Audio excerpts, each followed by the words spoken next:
Welcome to Oddball History, dipshits. Boom, boom, boom, boom. How. Welcome to Oddball History this week. We're doing a fun one. This is, I didn't know about this guy at all before researching for the podcast. Scott found him. Oh, yeah, I didn't either. Until like last week. I heard of him on Twitter. Yeah. Fantastic story of Gary Suter. Weirdest and funniest, possibly, basketball player in the history of sports. Yeah, given just a real weirdo. The NBA playoffs are in full swing. The Mavs are doing just fine. Yep. Acceptable performances. We'll see how it pans out. Need to get Game 5 tonight.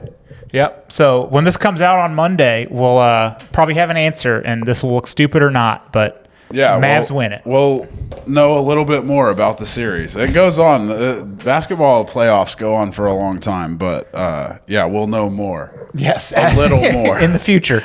But Gary Suter... Yeah, we thought we'd be topical and go with Gary Suter, this weird-ass basketball player. Born in 1944. Born in 1944, that's right. And I heard conflicting reports, which is a common thing with Gary Suter. The truth is there's like not a whole lot of concrete information about Gary Suter. And Gary wanted it that way. He he was born either in Omaha or in Albuquerque, where in any case, he was raised in Albuquerque. He's an Albuquerque boy. Oh, yeah. Born and bred. He likes Southwestern flavors.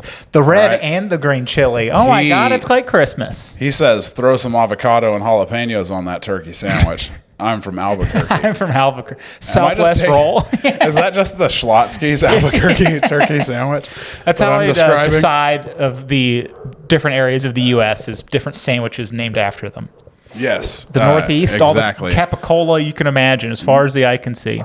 When did you realize that capicola was gabagool? Like that's what? Is that what it is? I always thought that's what they were saying. Am I wrong about this? We will not research it. We do. That's the oddball way. The oddball ways we're probably right.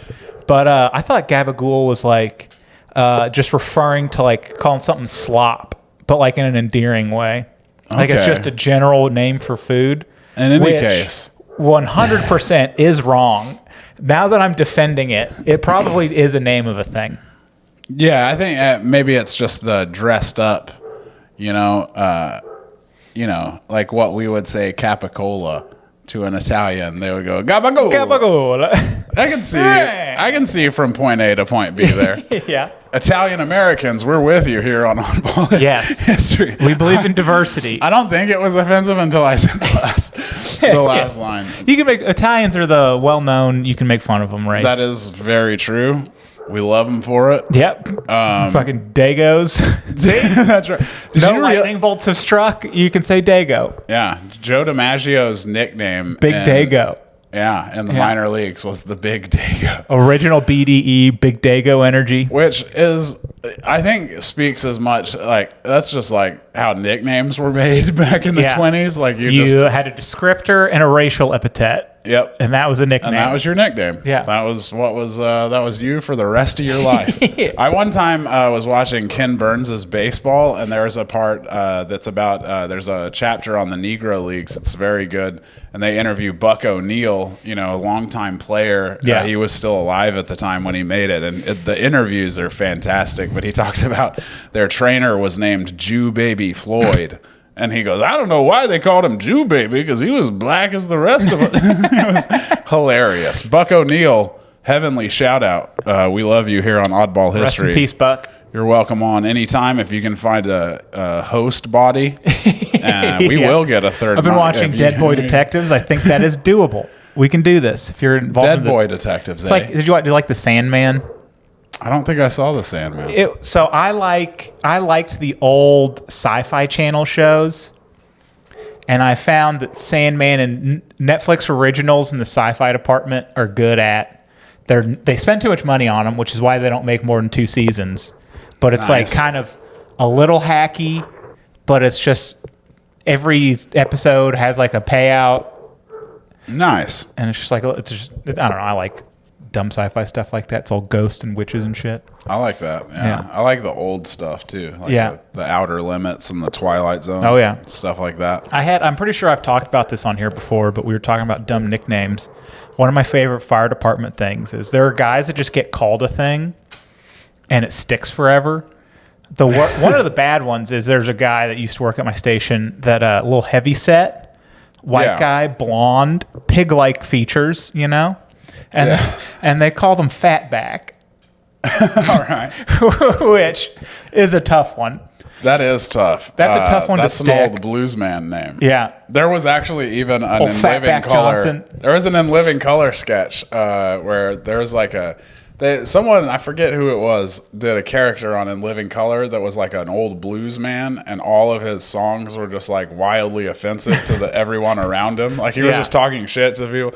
So there was one that he was at his friend Fatback's funeral, and he sang a song that went, "Fatback choked on chicken, that stupid wife gave him the bone." And as you can, that didn't go over well. Yeah, I can imagine. You know, but consult your local library for more on In Living Color. And then there's another guy who I think he retired recently, but had one of those dudes that did like 35 years on the department. And when he was a young, like 19, 20-year-old kid, and like his first day at the station, they made chili dogs. And there was a bunch left over, and he was like, they're like, "Hey man, if you're still hungry, like eat. That's why we buy it." And he went, "Okay." And he had like 4 or 5 chili dogs, and they called him Chili Dog. Nice. For 35 years. And there's usually like a seniority where, like, you know, you have a lot of respect for the old guys at the station, especially at the end of your career. You're probably not doing a ton. Yeah. You're just there. And even on the board, they had Chili Dog instead of his name. And there was like, you know, a rookie, you run and answer the phones, and someone was like, "Hey, is Kevin there?" And he went, I've never heard of a Kevin that works here. And he was like, "Chili Dog." And he was like, "Oh yeah, I can get Chili Dog. What are you talking about?" It's a big tuna situation. Big tuna. For you office watchers out there. It's like that. But for 30 years. Yeah. Just every single part. He introduced himself as Chili Dog. Yeah. I wonder if there was a specific point in his life that he stopped fighting it. Yeah, how quickly did he just go, "God damn it, I guess my name's Chili Dog now"? And he solemnly picked up the phone and arranged to have his funeral, his headstone, say Chili Dog rather than his given name.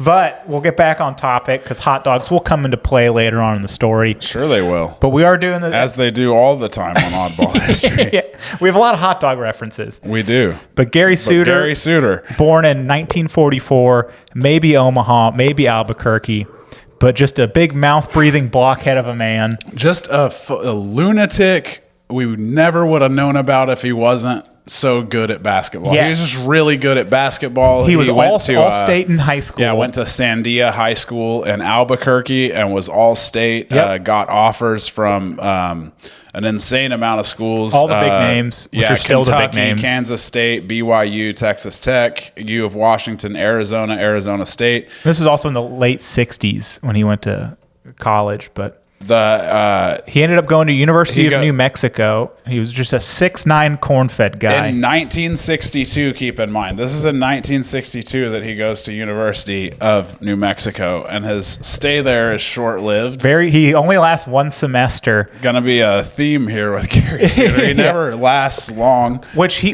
most of the people that talk about him talk about how bad he was at basketball, but he was a giant athletic guy that was just stupid. So I'll put a picture of him up here. He made it all these places. And that was another theme is he would do these astonishing things from time to time where people would go like, "Oh shit, we should probably keep this guy around." Not to mention there aren't just like athletic 6'9" guys just roaming around, you know, especially back in these times. But the New Mexico coach said he was the best freshman prospect he'd ever seen.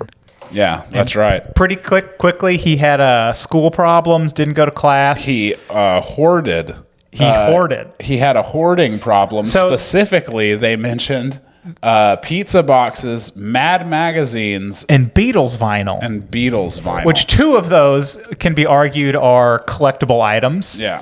Well, the others just They were pizza jumping boxes, the gun. Jumping the gun on the hoarding charges. Our man Gary Suiter's guilty of a lot, but I don't know. It just sounds like He's regular just a sloppy college guy. kid's room to me. Yeah, he likes the Beatles, Mad Magazine, and 6ix9ine, Boys Hungry. You know, and then there's another incident. Another of his. There were multiple. They said disciplinary incidents at New Mexico before he left.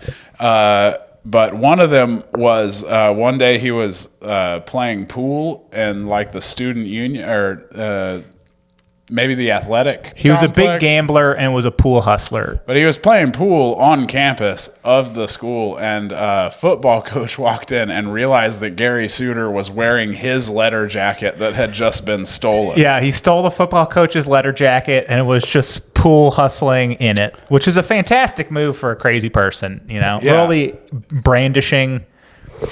But he was such a crazy guy move. Yeah, I'm gonna get away with not even one thinking. of those where like the victim is like bewildered. Just like, is that guy really wearing my jacket? Serious right now? But so he was asked to leave the dorms. He is asked to leave. Yeah, he is. The head coach of New Mexico said he would take him back if he cleared up his many problems, but he apparently never did. Like, nah, I'm gonna go. Never. He left. And so from 1963 to 1966, we just have no idea what Gary Suiter was doing. Yeah, he's out on the road. You can bet it was not good. Not good, exactly. Yes, but he's out there, causing havoc, gambling, stealing letter jackets. And he ends up hitchhiking to Midwestern State because they have tryouts for their basketball team. Yeah, he hitchhikes from Albuquerque to Wichita Falls, Texas, where Midwestern State is. And at this point, though, he is a 6'9", incredibly gifted physically man. And he took that 3-year gap. So he's like 24, 25. Yeah, he's getting old. Getting his man strength. And so he's just goes to Midwestern State and just wrecks shop on all these kids. Yeah, he does. He has a nice college career there after his gap 3 years. And then he goes undrafted in 1969. Well, I want to do a quote from his coach at Midwestern State. He goes, "I don't remember Suiter for being as good as he was. All I really remember is he left town owing me money." Oh, Gary Suiter. So he just found a place where he could be allowed to be awful rather than changing any of his behavior, which you got to respect the hell out of that. The man knows what he is and is unwilling to change. Absolutely. I appreciate that. He's he stays true to himself, I think, is the big thing with Gary Which Suiter. is a beautiful message, be true to yourself. It really is. So he goes undrafted, 1969, ends up getting picked up by the Cleveland Cavaliers, an expansion team at the time. The 1970-71 Cleveland Cavaliers, they were a very sad sack franchise. Just to paint the picture of what Gary Suiter is coming into, it's already kind of insane. They're a real sad sack franchise. They're brand new. Bill Fitch, their head coach, came in and said, "Remember, the name's Fitch, not Houdini." Don't expect too much, everybody. These guys, I do like when coaches used to be able to be honest, where it's like a coach is expected to be successful within 2 years or they get fired.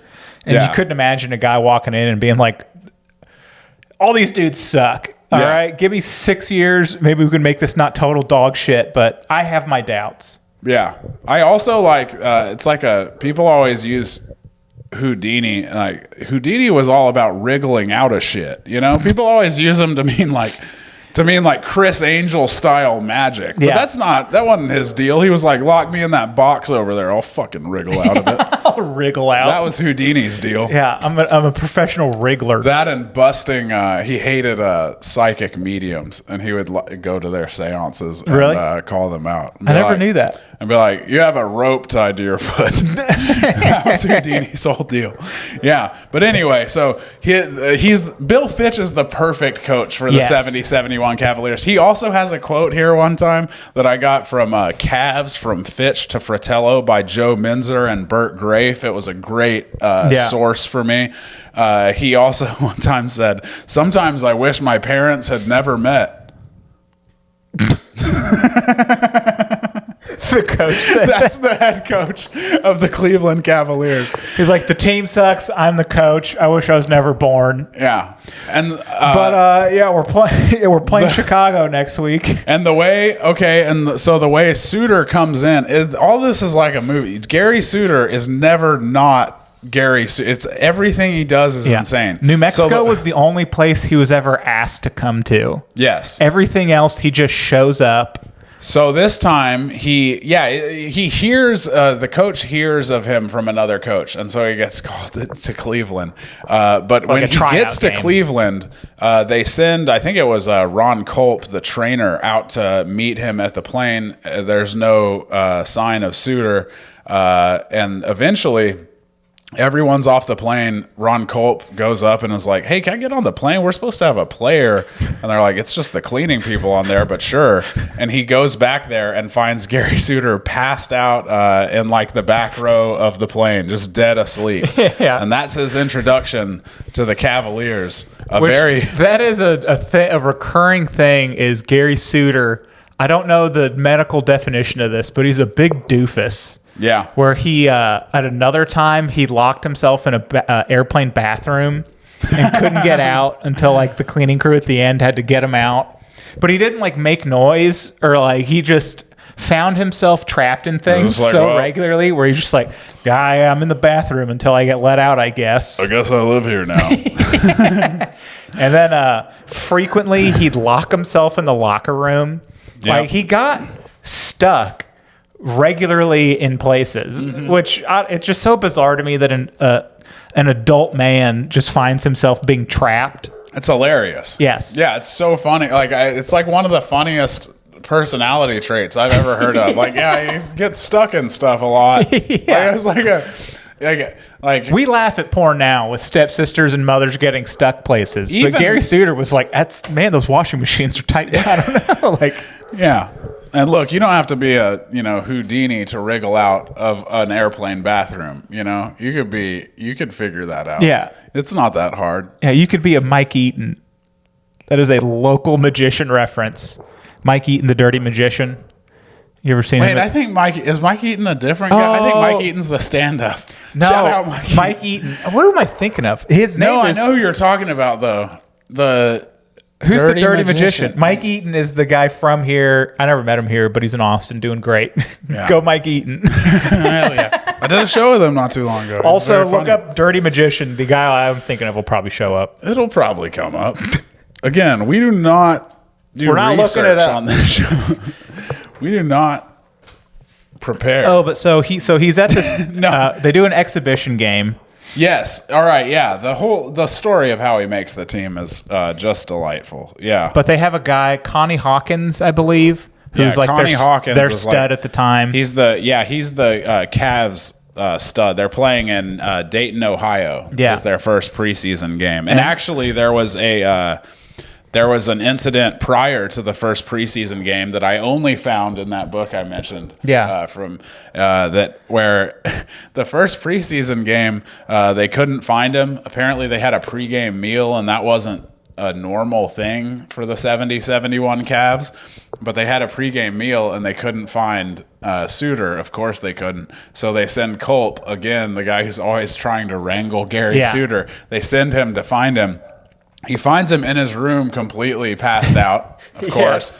What happened, it turns out, was that the alarm had gone off. He jumped out of bed and started to run out the door and then hit his head on the door jamb and knocked himself out cold. Yes, which we are firmly in Three Stooges territory. Absolutely. Just is playing around Gary all the time as he's locked in a bathroom, knocking himself out on things. The sound effects are so zany. There's always a going on whenever he's around. Whenever he walks in a room, just and so Bill Fitch wants to cut him like immediately for being who's this doofus? MIA. We have to keep fishing out of places. Yes, who is this doofus? We have to keep fishing out of places and detangling from things and freeing from easy to operate airplane bathrooms. He's just stuck in like a bush with his arms tangled, like help. Yeah. It's like, here's a professional athlete, everybody. Give it up for Gary. But so, in keeping with the theme of Gary Suter's life,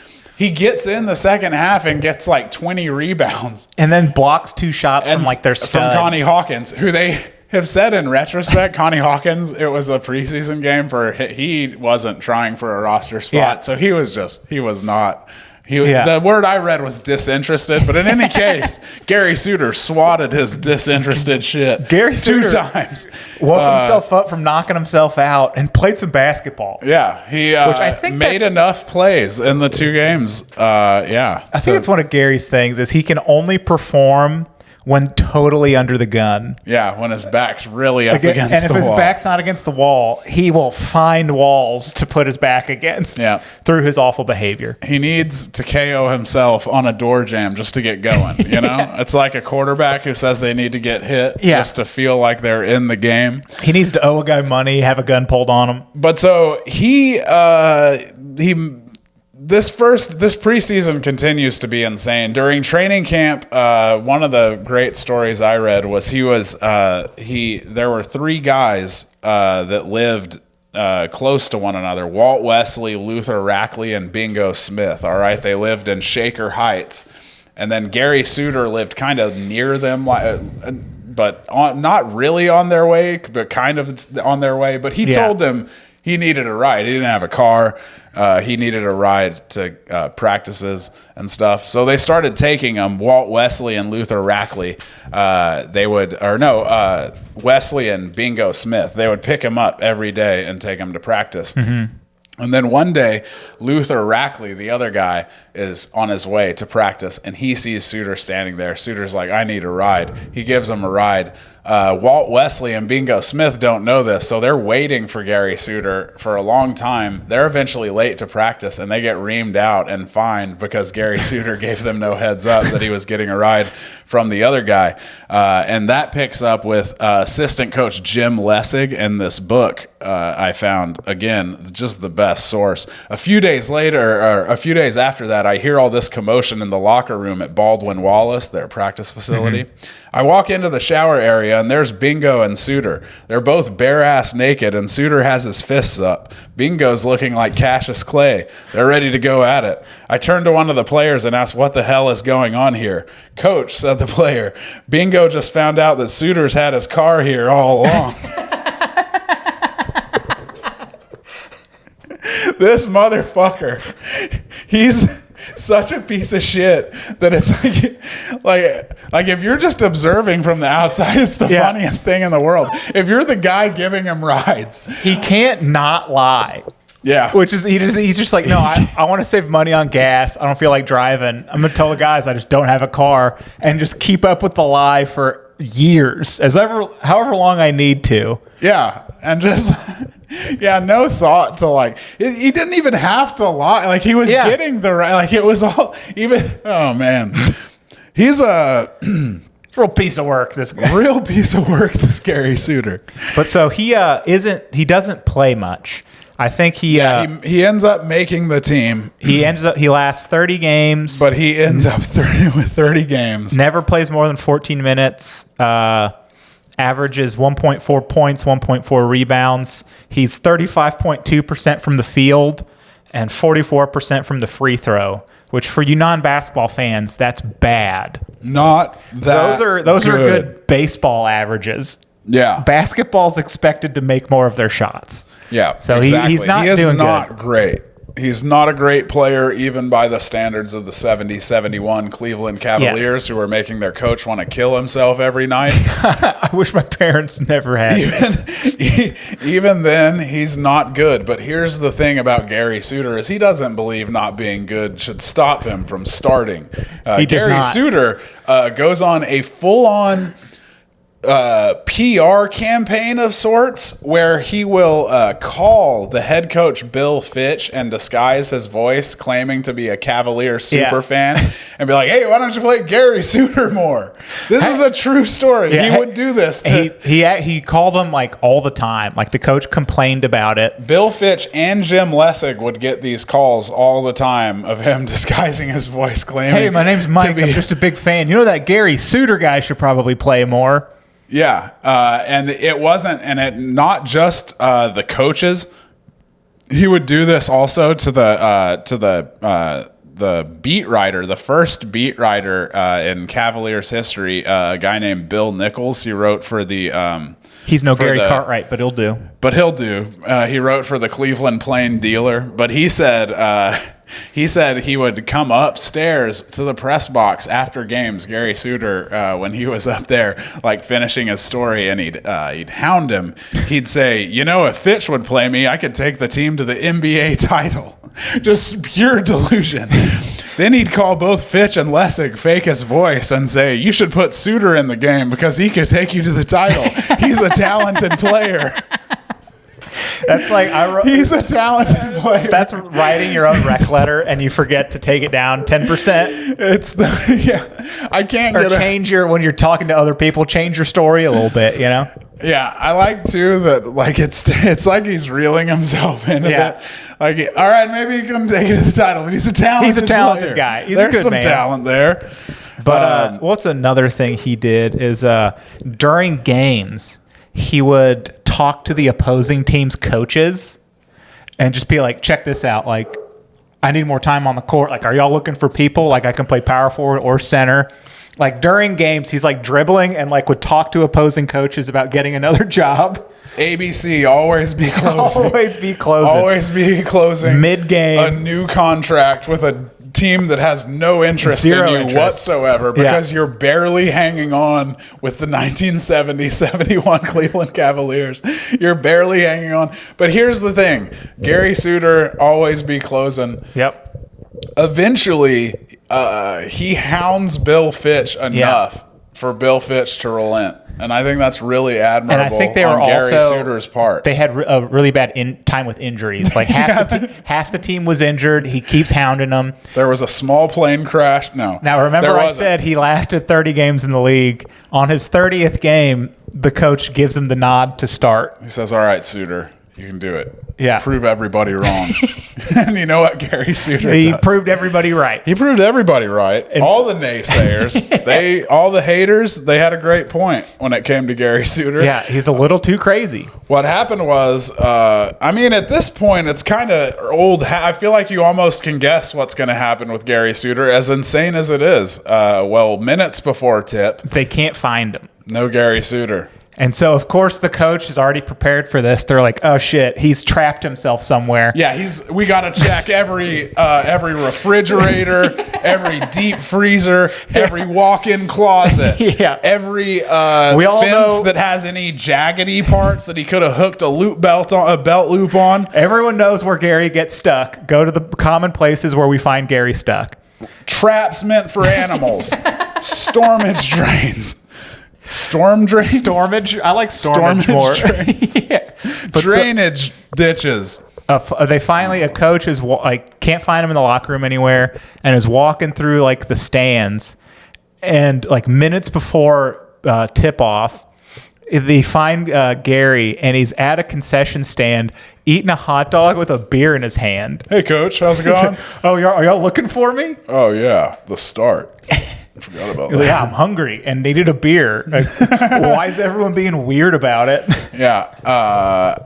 And they're like, he's like, well, you didn't provide a pregame meal. And they're like, we did. You knocked yourself out prior to it. And he's like, oh, well, that happens. Sorry. Had to eat now. You got stuck in a walk-in closet and missed the pregame meal. Yeah. So that more or less brought an end. They cut Gary. To Gary Suter's illustrious career. He was cut. Was it quite the end of him being crazy with the Cavaliers? No. If you thought being cut could put an end to Gary Suter's foolishness, you do not know Gary Suter. So Gary Suter still had a lot left in store for the Cavaliers organization. I want to tell the funeral home story before the hooker story. Okay, and I want to tell a story before the funeral home story. Let's go. Directly after... because I believe this is the events. I think with this book I found, I kind of pieced together a little timeline of what happened when Gary Suter was cut. So Gary Suter gets cut Not long after that, he gets cut. For the record, the final straw wasn't actually the not being dressed for the final straw was actually he was going through Larry Miken's bag, and then when he got caught and cut for it, he legitimately didn't understand why everyone was so mad at him for going through rifling through his teammates' apparently bag. He was like cut a few times from the team for behavior stuff, but he would just keep showing up. And very Bad News Bears style, they were just like, all right, Gary. So Bill Fitch says of his release, he said, this should not have surprised me. I mean, here was someone who would wait for guys to leave a restaurant and then pick up the tips they put down. Here is someone who once went over to the Goodyear tire store and ran up $700 in long-distance phone calls on one of their phones. Larry caught him going through his luggage, and that was it. Suter couldn't understand why I cut him. But so he's cut, is the point. He's very cut. You're fucking out of here. And he's cut. It's done. Bill Fitch is walking through the Cavaliers' offices a little while later, and he sees a 6'9" fella standing there. Oh, shit, it's Gary Suter. He's on the phone. So Bill Fitch, for obvious reasons at this point, is like, hey, that better not be a long-distance phone call.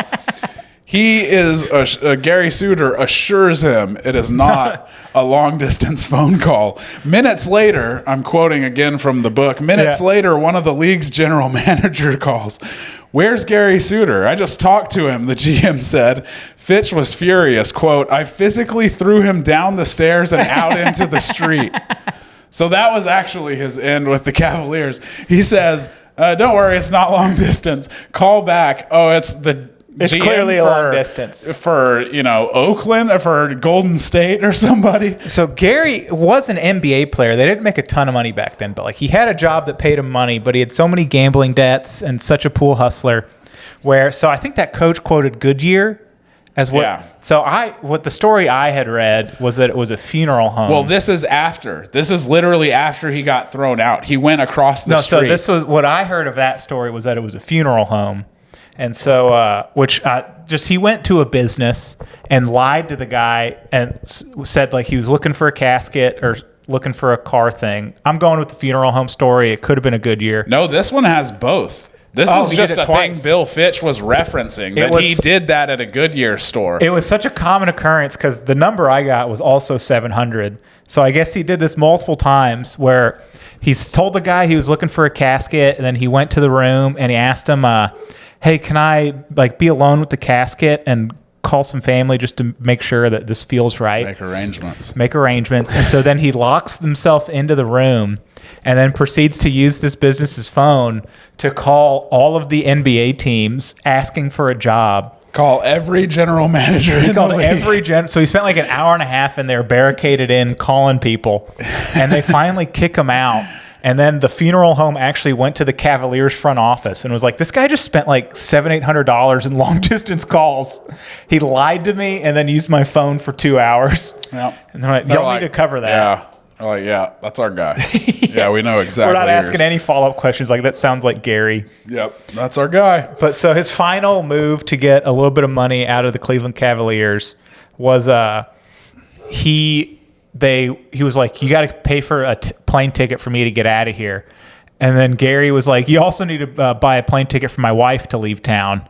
Yeah. And the entire organization went, Gary, you've never had a wife. You've never had a girlfriend. There's not a lady you live with. And he was like, bullshit. So he goes to I'll show you. He goes to their red light district or their street with prostitutes, finds a lady, goes, you want to make $50? And then they bring her in, and she is just a short, fat lady that's clearly a prostitute, looks awful. Yeah. And he goes, this is my wife. Yeah, I have a quote from Lessig on that, too. It was obvious that she was not his wife, said Lessig. Bill asked to see her driver's license. She did not have one. Bill decided that Suter was probably paying this woman by the hour. He told him to come back the next day. He did this about 3 times, figuring that any money Suter had was going to go to her. Bill finally paid him, just because of perseverance and ingenuity. Bill paid him. He got that $400. Got that $400 for this days-long ruse where he picked up this lady from this fucking bar called Wine and Roses, a go-go bar next to Cleveland Arena. He was always just skulking around their arena. Looking for ways to get in, getting stuck on stuff. But so he ended up having a troubled life afterward, kept gambling, kept having problems with money, which were all of his doing. But he had a thing where, this was just in the unluckiness of his life, he got arrested for shoplifting in New Mexico. And they had a deal where their jails were so overcrowded that they were, like, the difference between jail and prison. Prison's like the long-term stay, jails where they sort you out and figure stuff out. And so the jails were overcrowded, so they just sent him to a prison. And it would happen to be 8 days. He spent it was supposed to be like a week or two in there. And it was 8 days he was in, and they had a giant prison riot. Yeah, the most violent prison riot in U.S. history. Yeah. 8 days after he gets put in. And Gary was beaten pretty awfully with a metal pipe during this, which is bad. It said it gimped one of his legs. Is that a verb, to be gimped? I think so. And but he ended up suing the state for lack of security and won. Yeah, so I was happy for him. He got a little payout there. That's right. And then pretty quickly after that, he used that money to get into tremendous debt with a bunch of violent gamblers. And then they killed him. Yeah. So it's again, there are so many blank spots of Gary Suiter's life. Like this, we just don't know anything about him until he gets lured to the banks of the Rio Grande and shot. And also he got shot with a fucking huge gun, a 375 Magnum. I had never even heard of that shit. Yeah. I knew the 357 Magnum, of course. You don't have to tell me about the 357 Magnum. Yeah.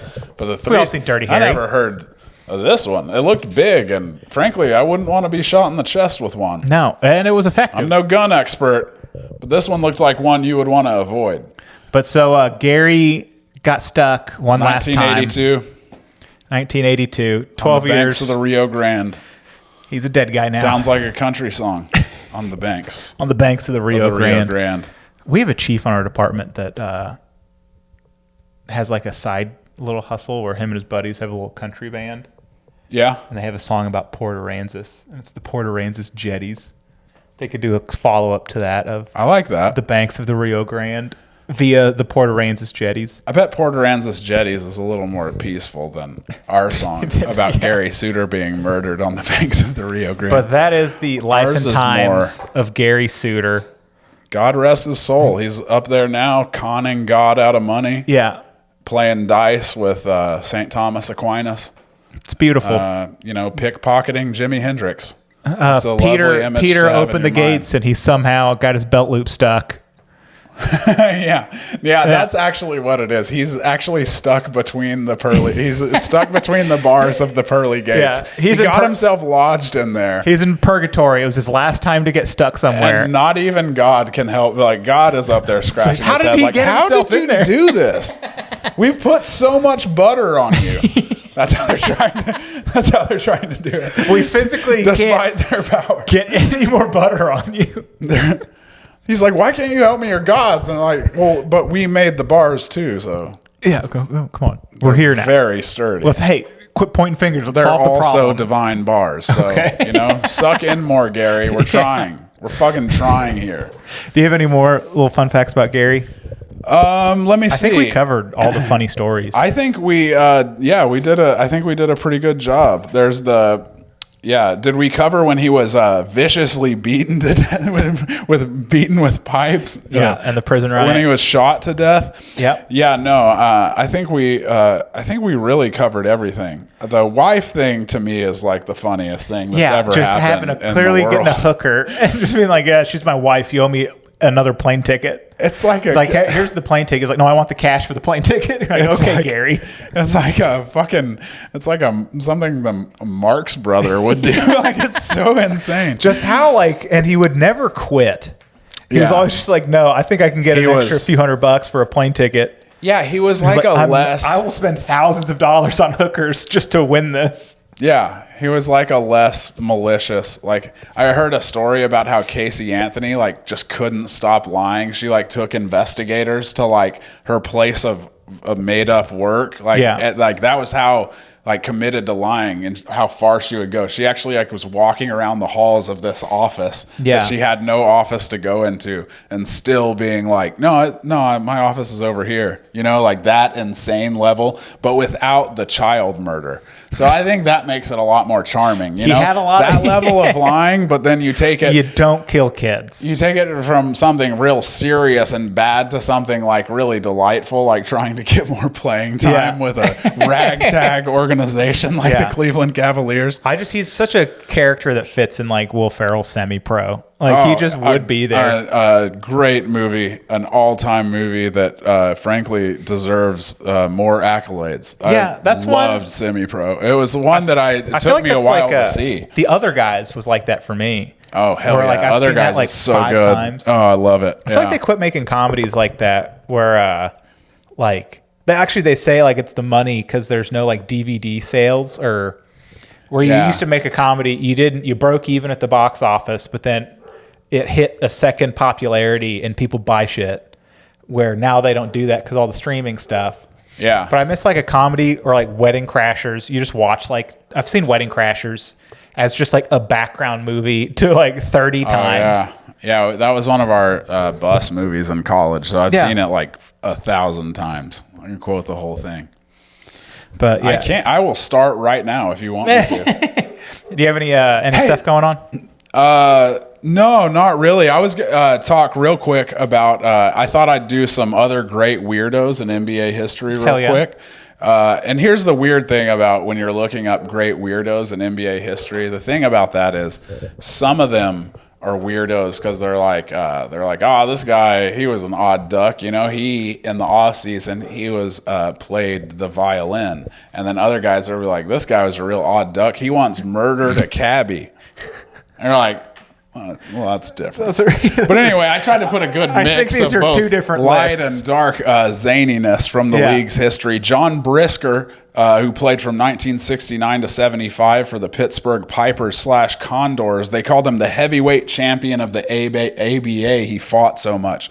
But anyway, after his career, he went over to Uganda to start an import-export business. Very George Costanza of him. He was a criminal. He went over there to do his import-export. It ended up being probably murdered by Idi Amin's forces. Oh, wow. We don't know Name drop. for sure. But yeah, big name, big name to get murdered by. Oh, you know, you're gonna get murdered by somebody's. You want to forces. get murdered by the best. Exactly. And then there was a fellow named Marvin Bad News Barnes. He was another ABA guy, but they called him Bad News probably because he once beat a teammate with a tire iron. Not good. And anyway, the funny thing about Marvin Barnes, though, is in high school, that's when his off-court trouble started. He robbed a bus while wearing his letter jacket with his name embroidered on the back. You can't do that. Yeah, that's bad crime. I'm no robbery expert, but I don't think you're Name supposed tags to have frowned upon. any name embroidered on, your name embroidered. That sounds like mistake number one. And then Tony Lavelli. Tony Lavelli was he was an accordionist. He loved playing the accordion. He played for the 1950 Boston Celtics. But he was not going to go to the Celtics. He wanted to go study accordion at Juilliard. But the Celtics were like, hey, how about you come play for us, and then you can play shows at halftime. So he would do their halftime shows. This guy would come out and play the accordion. That's great. I love the accordion, actually. Like, I feel like around State Fair time, like, my mom's from Central Texas. There's a lot of, like, polka in Texas. Yeah. And then clearly, like, that kind of bled over into, a lot of norteño and stuff. Has a lot of polka influences. Yeah, I enjoy it. I enjoy the papa rhythm of a German delight. Shout out Robert Earl Keen. Sometimes I just get my lederhosen on and I get to dancing. Let's see. I just featured for Sarah Colonna. Oh, hell yeah. Kelowna like Corona. That was the first comic I ever opened for. Really? Yeah. That's awesome. She's super nice and was funny, and the shows were good.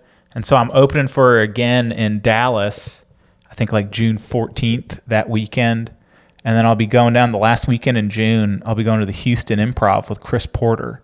Hell yeah. So I'm super excited about that. I've done like, secret group and small shows in Houston, but this is my first time at the Improv down there.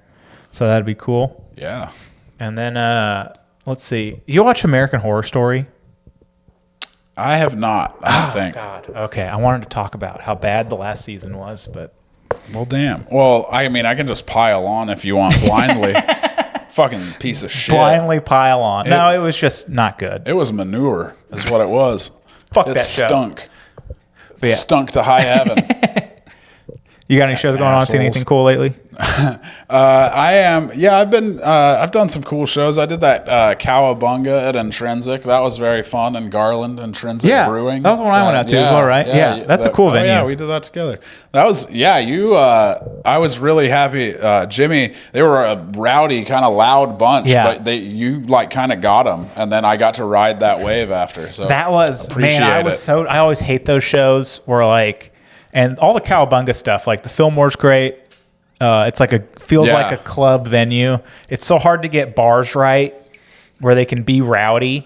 And at this show started, the host Vinny went on and they were just like talking and being a bar. Yeah. And then I went on and just started yelling jokes. And just for some reason, you just like connect. Because I've bombed in those situations plenty of times.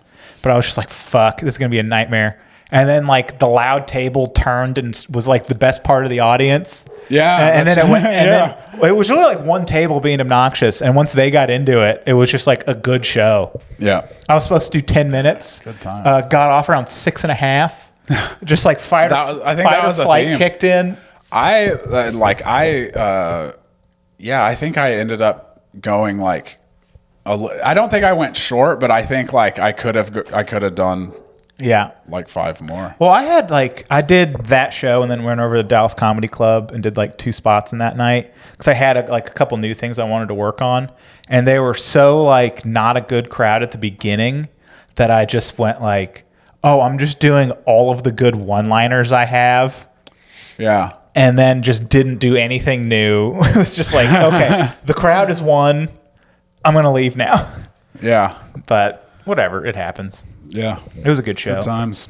Yeah, and then I did what was the last one? Oh, I did the comedy for the internet, cult comedy. How was that? At RBC. It was very good. It was super fun. Yeah. I think they asked me, I'm doing it the 13th. Nice. They asked me next Monday, but I'm working, so I'm doing it the 13th. It was a real good time. Those guys are funny. Yeah, they had it filled out, and I thought it's weird, the improv and sketch and like stand-up communities being so separate. Yeah. There's obviously a ton of crossover with like people that are in it, but like I just never like hung out or talked to those people. Cause I also feel bad about it sometimes of like not engaging in the community much. Yeah, I get that. Just cause, and then I got like fucking, starting a family and I work and have a job I enjoy. And so I'm like, I'd rather come home and spend time with my wife rather than drink at a bar after an open mic for 2 hours. Yeah. And so, but I think I need to find a balance with that. But man, comedy has come so far from Henny Youngman. His whole act was like, "Take my wife, please." And now we're like, I like my wife. Home to my wife. We just want to get home to our wives. They're nice to be around. I already have a job where I'm away from the house.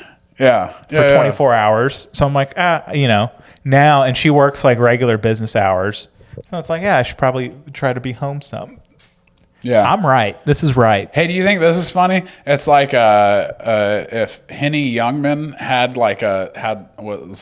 in charge of a division of Texas soldiers during the Texas Revolution, and their flag said, "Come and take my wife, please." And it had a picture of Henny Youngman's wife.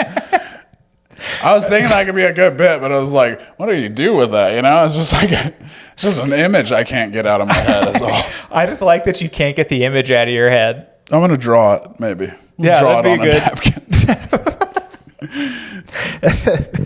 I think that's where it belongs. Yeah. I think that's going to be a clip, though. That's in. Oh, hell yeah.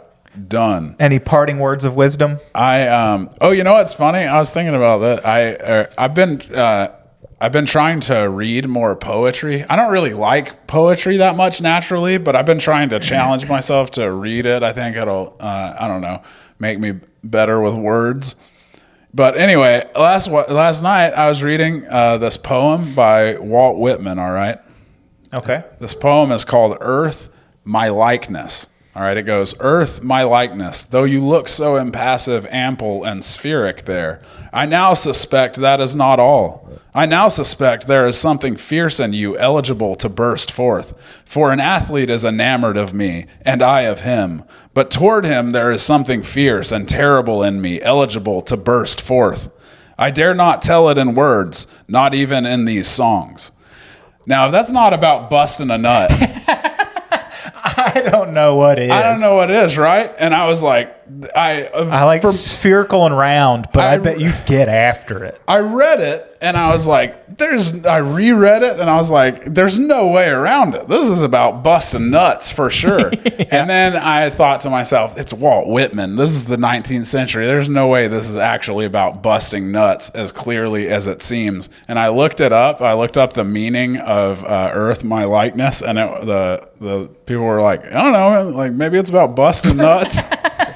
That's pretty much the explanation. I think that's actually more plausible of the time he was in, when like just writing a graphic poem was probably frowned upon or not seen as artistic. Yeah. And so he's like, I'm really been thinking about busting nuts a lot lately. Got to get this out on the page. Let's talk about Earth titties.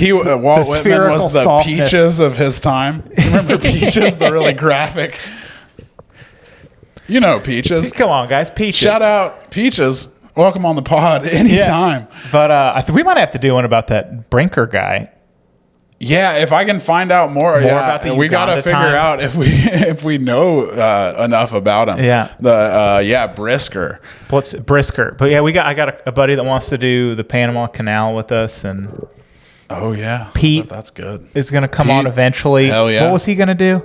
He was I forget. It was some chemist. Yeah, a crazy chemist. I was interested at the OSA, but then I never continued up with it research because he canceled on us due to family tragedy. Above board. But fair. All right, we'll figure that out in the next 2 weeks, and we'll have another episode of Oddball History for you guys. Thank you. Good night. Mash that motherfucking subscribe button. Hit that like button. Fucking something.